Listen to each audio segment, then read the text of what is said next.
российской истории у него что-то такое было, да? Ну, в общем, тут опять же у нас много смыслов. Вот я так и знал. Но Солженицын в свое время тоже, по сути дела, был анархистом, правильно?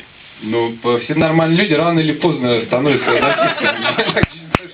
Если кто-то хороший человек, но еще не анархист, значит, это у него впереди. Потому что я тоже, знаете, это не молодежная какая-то у меня там дурь или там что-то. Да. Я взрослый человек и к этому пришел настолько сознательно, осознанно, и потому что я столько видел, слышал, читал и бывал, и что в моей ситуации невозможно было не стать анархистом. Вы просто не знали, как это называется. Я просто не знал, да. Я раньше думал еще, что я либертарианец, там это есть такое, но это как бы такое буржуазно анархист, анархокапитализм. Потом я понял, что это даже не для меня. Нет, я левый анархист. Ну нас очень слишком кодировали этим нашим анархизмом, то что непонятием. Да, нас приучали всех, что анархия равно хаос. Да. И батьку Махно в советских кинофильмах изображали таким чудовищным пьяницей. Да. Вот. О чем это? Сейчас песня.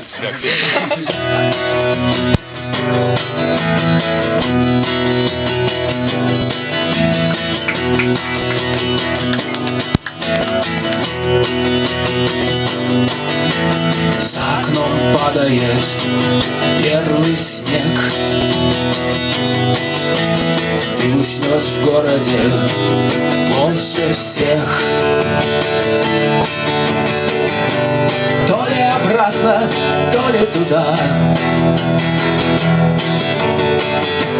Ехать осталась ерунда. В центре стука колес тишина. Ты стоишь в тишине у окна. Пусть исполнится все завтра днем. Только б мы верили, что живем. Мир все тот же старый, и другого нет. Колесо сансары, укажи мой цвет. Ветер на поворотах кажется сильней. Но чем ближе к небу, тем радуга бледней. Но чем ближе к небу, тем радуга бледней.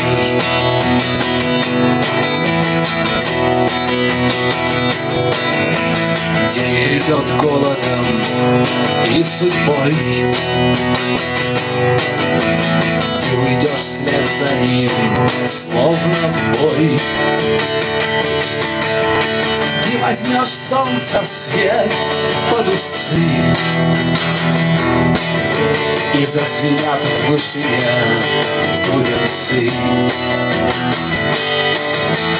Кто хотел неба, сошел с ума.